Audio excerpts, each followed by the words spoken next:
Assalamu alaikum everyone, welcome to my channel. Today I'm at Red Hills Toyota in Hamilton for reviewing the flagship SUV or the biggest SUV that Toyota sells in the Canadian market. This is the 2024 Toyota Grand Highlander Limited. So let's get started with this video. So, the Toyota Grand Highlander. Before we start today's review, let's talk about a little bit about Toyota. Toyota started their company in 1933. Their first car was introduced to the world in 1936, and from them, Toyota is one of the most famous and one of the most top sellers in every single country. Why? The best car in the world award goes to Toyota because of their reliability, their engines, their designs, their hybrid technology, and all their other stuff. Toyota is officially the world's most reliable car. Whatever happens, a Toyota will start.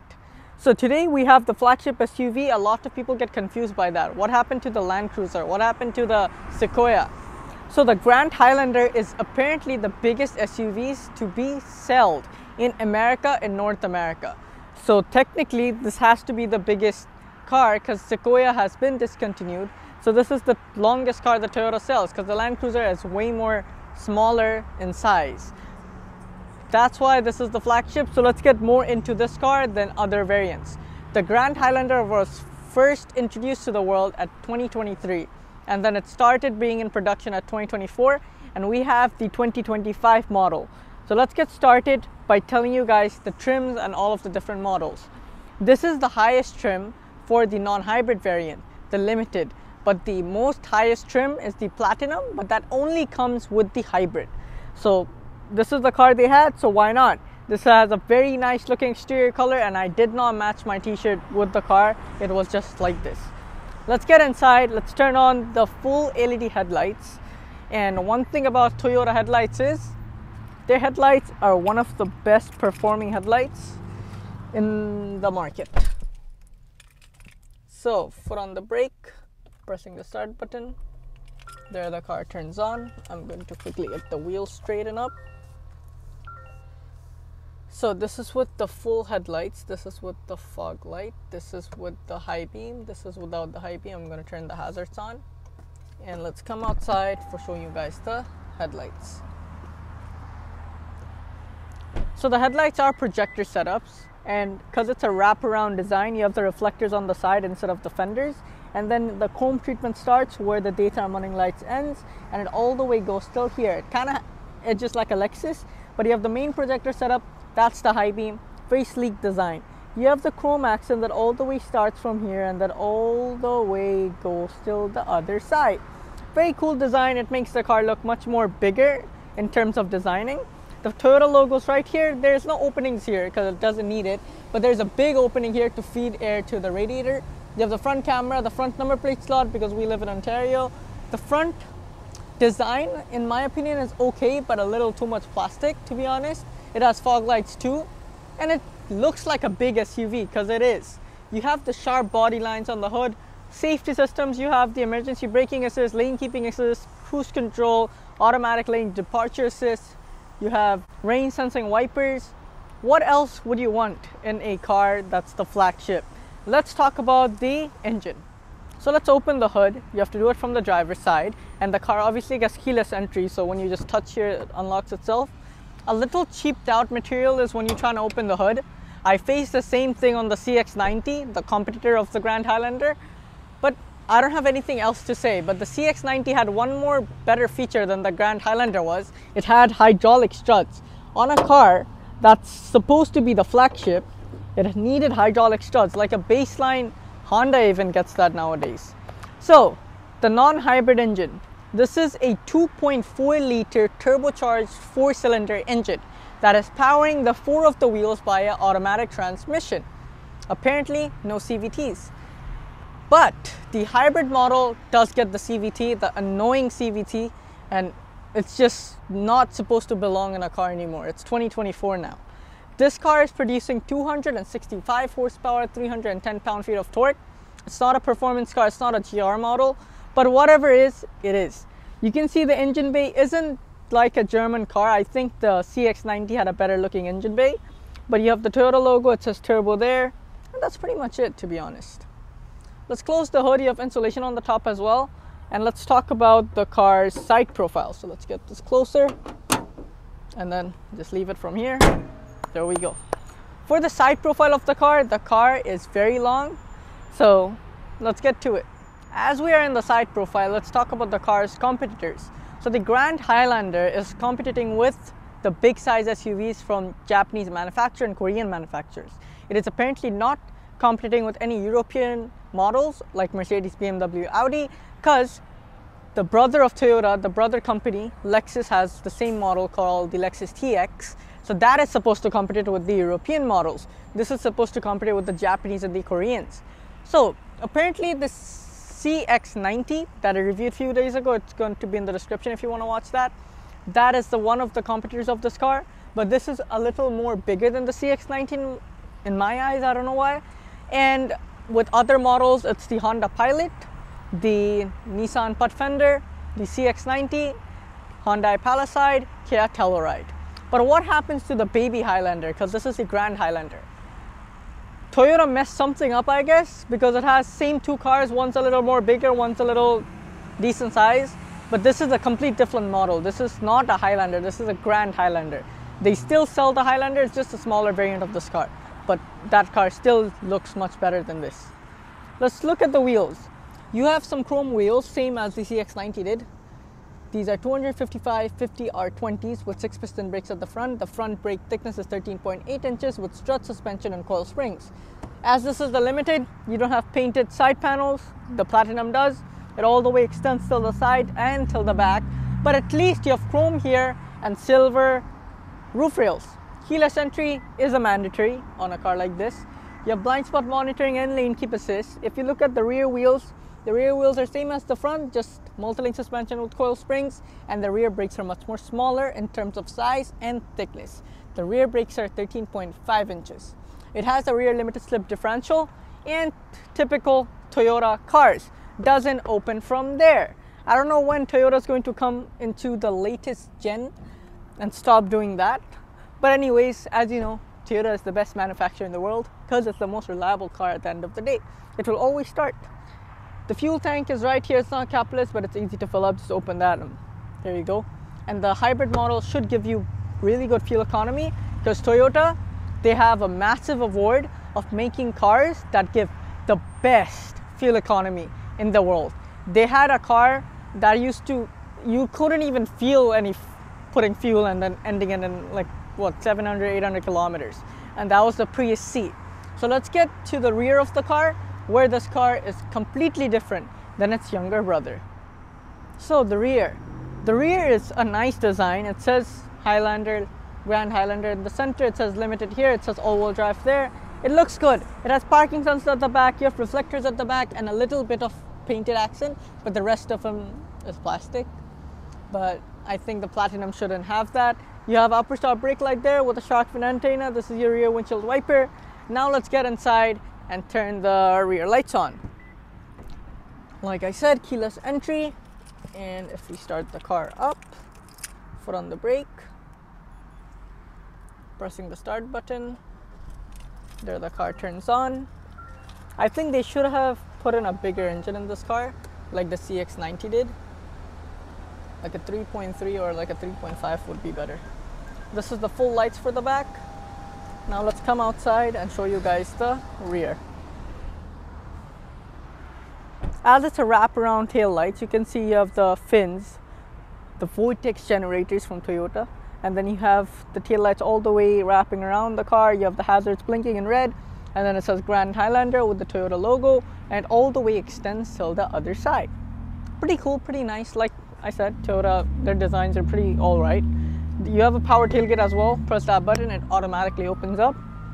And as this is a 7-seater car, you don't have that much room behind the third row, but 300 liters of storage isn't bad. But if you want more storage, you can fold down the seats as well. These are the optional extra floor mats that's here, but whoever buys this car, it's going to be at the place everyone wants. If you want the seats folded, you can have it. So you can see the 40 is already folded down. This is the 60. There we go. And then now we can just put all of this back with maximum storage. Now let's get inside and sit inside the Highlander and let's see, does it have better interior space than the Mazda CX-90? So let's get inside the third row because this is a big size SUV. This is what it should happen. I would say it's much more easier to get inside the rear seats of the Grand Highlander than it was in the Mazda CX-90. Let me just close the door real quick and then get this back to its normal position, and then I can fold this down so you guys can see how much room I have at the back. Oh, the seats are so comfortable at the third row, and this is way better than the CX-90. I can actually sit down with decent amount of knee room, massive headroom, and the panoramic sunroof isn't that big, but it's bigger than the CX-90. You have full leather seats, 3 people can easily sit here. You have cup holders here, you have 3 cup holders there, 3 here, so total 6. Pretty comfortable. You have AC vents at the back too, so you can get cooled up. Needed that for a fact. Now let's get inside the center row because we are done with the back. Like I said, it's much more easier to get out and get in of the Grand Highlander than it was in the CX-90. And I think the CX-90 had better looking seats, but the Grand Highlander seats are much more comfortable, if that makes sense. You have privacy blinds on both of the sides so you can block the peasants. But yeah, it's very comfortable. You have ACs at the back too. Overall, you have climate control at the back with heated seats, and you have a big ass power outlet and 2 USB-C types. It's really comfortable back here. I think this is the better car. But let's try the other competitors too, and then let's talk about that. You have a decent amount of room here for some espressos, I guess. This is your window opener, grab handle. You have leather all around. This is your door handle with decent amount of room, JBL speakers. And now let's get inside the front. Build quality, decent. Mazda was better. So now we are at the inside. One thing this car takes it to another level is the overall design. Very nice looking dash. You have the SRS airbag here. You have the AC vent with a USB-C tap and the wood all around here with a decent space at the back. Lockable glove box with decent amount of room. And then if you come to the seats, very nice looking seats, but I would have liked something other than black. The car gets a panoramic roof, so for opening the blind I can just press this and then it opens the blind. And I can open the front portion panoramic roof. I can tilt it and I can open it. And it's a massive opening. Takes a, damn, so much amount of opening. The Mazda like open until like here or something. And why am I highlighting Mazda so much? Because that's the competitor of this car, and I want to thanks to Prima Mazda for providing their cars to me too. And then let's close the blind too because it's a very hot day today. And then let's come to this panel. You have a bit of storage under this here. I mean a lot of storage by a bit. And then you have some controls here. This is for your snow mode. This is for your downhill assist, for your off-road mode. These are your drive modes. So this is off-road, eco and sport, and normal. Traction control, auto start stop. And then you have 2 more cup holders here. 1 massive cup holder here and a wireless charger back here. And this is the gear knob with your parking brake and brake hold. You have a USB-C type. Another USB-C type. This is a button for pressing for the 360-degree camera. There we go. And this is your start button. Now let me show you the car's infotainment system. So let me show you the infotainment. One thing that Toyota takes it to another level is the infotainment and the size. So it's a very nice looking infotainment. It's really big. That's one of the biggest concerns to have a big SUV. You need a big screen. So this is a 12.3-inch display, same as the Mazda, but it apparently, I don't know why, it just looks much more bigger. I think because of the overall design. So let's continue that. And Toyota's built-in system's very nice because you have built-in navigation from Toyota. And when you change the climate, you get that little notification as well. Navigation is brilliant. Audio, you can connect your Bluetooth and you can connect Apple CarPlay and Android Auto. And if you go to vehicle settings, you can control your vehicle alerts, trip information, and climate. And if you go to settings, you can make your own profile. You can go through all of your car's systems. But I think, in my opinion, the Toyota infotainment takes it for me than other competitors, and it's quite decent looking, to be honest. Below the infotainment, you have the ventilated and heated seats button. This is the climate for my side, and this is the climate for the passenger side. This is for the windshield heaters. This is for AC off. This is for the climate control for the back. So if I want to control the back, I can just press this. This is for the front. This is the wind speed where you want the air, and this is the climate control for the back. If you press this, it's only going to control the rear climate, no outside air coming inside, and all your different controls. You have the AC vent here with your hazard light, and overall, it's a good design. This is your rear view mirror that's auto dimmed. You have a small sunglass holder here with velvet inside, and you have some light placements here. Cool. And the steering wheel is tilt and telescopic but manually adjustable, and it's obviously fully leather strapped and it's heated, so that's nice. You have some controls here for the car's digital instrument cluster and your volumes and voice command, and these are all for your cruise control. You have the car's hazard and high beam, and this is for the windshield wiper controls. Overall, decent looking. The car does not get a heads-up display on this model. I don't know about the Platinum yet, but if you want to see a Platinum review, I'm going to do it in Bangla very soon. Let me show you the car's instrument cluster now.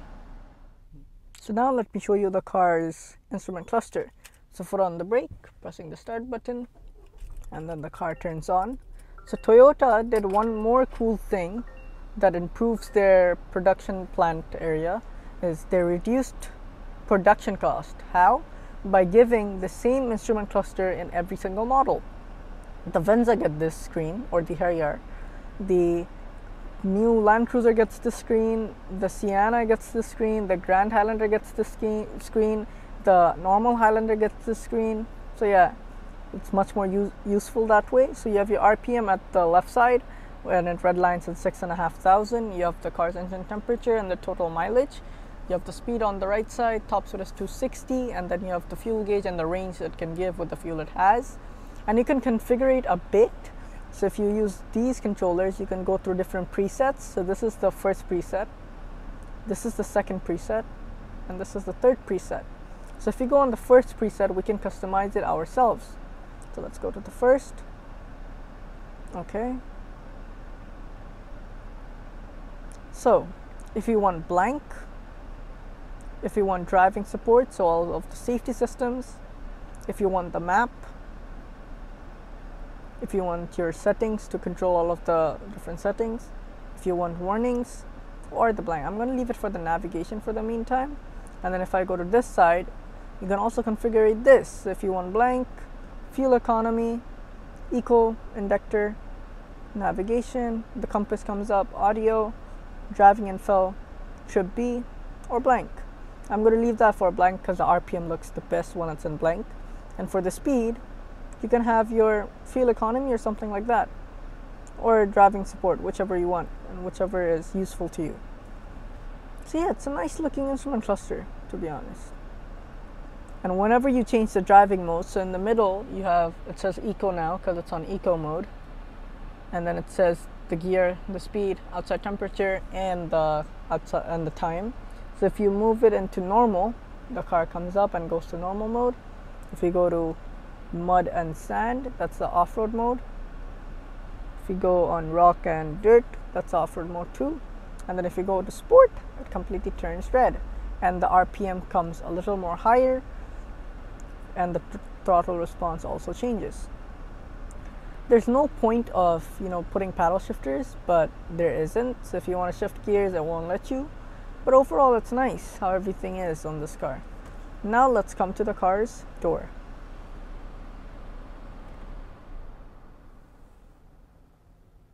So first of all, you have your AC vent that's placed here, and then you have the controls for the instrument cluster brightness and for turning the car's trip to 0. Then you have your auto headlights button, your steering heater, your power tailgate opener and closer. This is for your hood opener. This is for the fuel tank, dead pedal, brake pedal, gas pedal. The seats are completely powered. You have your SRS airbag placed here, and the door sill says Grand Highlander as well. And if you come to the door, you have the wooden treatment all the way here. Then you have the memory seats, then you have the door handle, grab handle, bottle holders, and the speaker. Like I said, it has a JBL sound system, so that makes the entire experience of listening to music to another level. If you like this review, make sure you hit the like button. Don't forget to subscribe. Thanks to Red Hill Toyota for providing their cars to me so I can do a full-on review. If you live in Hamilton, if you want a Toyota car, this is the dealership you should come. I'm going to link their socials, Facebook, Instagram, all of their stuff in the description. And that's going to be pretty much it for today's video. Until then, I'll see you at the next one. Peace.